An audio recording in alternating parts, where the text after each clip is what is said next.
Introducción a las propiedades de los alcoholes y los éteres con comentarios de Alexander Butlerov. A diferencia de los hidrocarburos compuestos de carbono e hidrógeno, los alcoholes y los éteres poseen un oxígeno o más, y eso afecta radicalmente sus propiedades físicas. El oxígeno es un elemento fuertemente electronegativo, y por lo tanto va a generar cargas negativas a su alrededor, lo cual le va a permitir atraer a los hidrógenos parcialmente positivos del agua. Por lo tanto, tanto en alcoholes como en éteres vamos a tener una tendencia a la solubilidad, es decir, a generar mezclas homogéneas en agua. Sin embargo, esto tiene un truco, y es que el oxígeno debe ser importante. Para que el oxígeno sea importante con respecto a la cadena de hidrocarburo en alcoholes o éteres, la cadena del hidrocarburo debe ser corta. Por lo tanto, un alcohol corto como el etanol es más soluble en el agua que un alcohol largo como el 2-hexanol. Sin embargo, un hexanol puede hacerse mucho más soluble en agua si incrementa la cantidad de grupos hidroxilo en su cadena. Si su cadena tiene 3, 4, 5 grupos hidroxilo, su solubilidad en agua va a aumentar. Y también va a aumentar su punto de fusión y ebullición, ya que se va a poder atraer consigo mismo mucho más eficientemente, ya que el hidrógeno que acompaña al grupo hidroxilo va a tender a ser levemente positivo, y eso le ayuda a los alcoholes a unirse entre sí, y por eso sus puntos de ebullición y fusión tienden a ser más altos. Por el contrario, en los éteres no tenemos ese hidrógeno que se hace parcialmente positivo, sino una cadena de hidrocarburos. Por lo tanto, los éteres tienen puntos de fusión y ebullición muy bajos.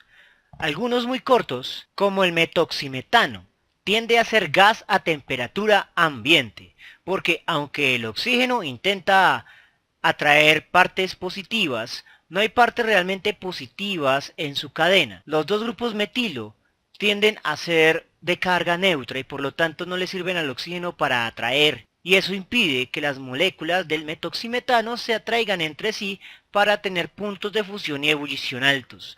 Lo contrario ocurre con su respectivo alcohol, en el cual tenemos un hidrógeno positivo y por ahí se puede realizar la unión entre las moléculas de etanol para que tengan puntos de ebullición altos.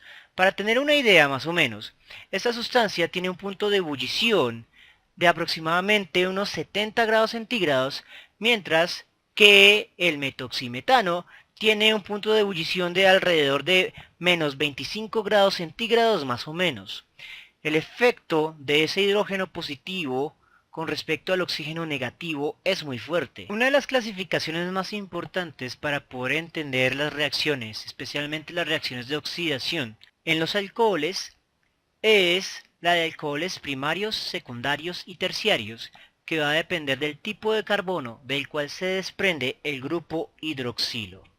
Los alcoholes primarios, que son la primera categoría, se caracterizan porque el grupo hidroxilo se desprende de un carbono ubicado en una punta, es decir, lo que llamamos un carbono primario. Los alcoholes secundarios tienen su grupo hidroxilo desprendiéndose de una cadena simple, en la cual el carbono aún posee un hidrógeno, es decir, un carbono secundario. Los alcoholes terciarios se desprenden de carbonos que no poseen hidrógenos, en los cuales los tres enlaces diferentes al grupo hidroxilo están conectados a tres carbonos. En cuanto a las propiedades químicas, nos enfocaremos principalmente en los alcoholes. Una de las primeras propiedades químicas es la oxidación completa de alcoholes por combustión. En este caso, al igual que con los hidrocarburos, lo que vamos a producir es energía, dióxido de carbono y agua asumiendo una combustión completa. Lo único que resta es balancear la ecuación química por tanteo. Por ejemplo, a la derecha tenemos un carbono y a la izquierda tenemos tres carbonos. A la derecha tenemos dos hidrógenos y a la izquierda tenemos 6, 7 y 8 hidrógenos. A la derecha en total tengo en oxígenos 3 por 2, 6 y 4, 10 oxígenos. A la izquierda, por lo tanto, tengo que modificar el coeficiente de forma tal que complete 10 oxígenos sumando 1 del alcohol. Entonces, al modificar el coeficiente a 4,5, obtengo 4,5 por 2, 9 y 1, 10 oxígenos. Y con esto tenemos la ecuación balanceada. Aparte de la oxidación total o combustión, los alcoholes pueden realizar reacciones de oxidación parcial, en la cual la molécula no se rompe, sino que recibe grupos cargados con oxígeno o pierde grupos reductores, como por ejemplo perder hidrógenos. La oxidación de un alcohol primario da lugar a un aldehído o un ácido carboxílico, dependiendo de la cantidad y condiciones del grupo oxidante. Los alcoholes secundarios se oxidan a cetonas y los alcoholes terciarios no pueden oxidarse. Entonces miremos. En un alcohol primario, es decir, un alcohol en el que el grupo hidroxilo se encuentra en una punta, lo que sucede es que dos hidrógenos deben perderse. Un hidrógeno del grupo hidroxilo y otro hidrógeno del carbono para que el carbono se pueda unir por un doble enlace al oxígeno. Muy comúnmente estas reacciones no están completamente balanceadas y los hidrógenos perdidos no se toman en cuenta. Para el caso de un alcohol secundario, el proceso es en esencia el mismo.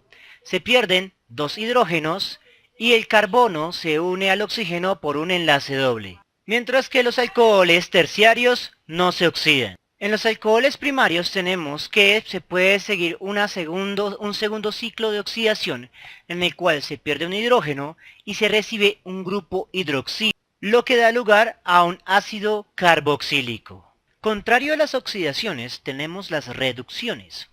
¿Qué es una reducción en un contexto orgánico? Una reducción es una pérdida de un grupo con oxígeno, la ganancia de hidrógenos o la ganancia de grupos de hidrocarburos, es decir, la elongación de las cadenas. Con ácido sulfúrico, el problema radica es que dependiendo de la temperatura exacta, podemos tener dos tipos de reducciones muy diferentes.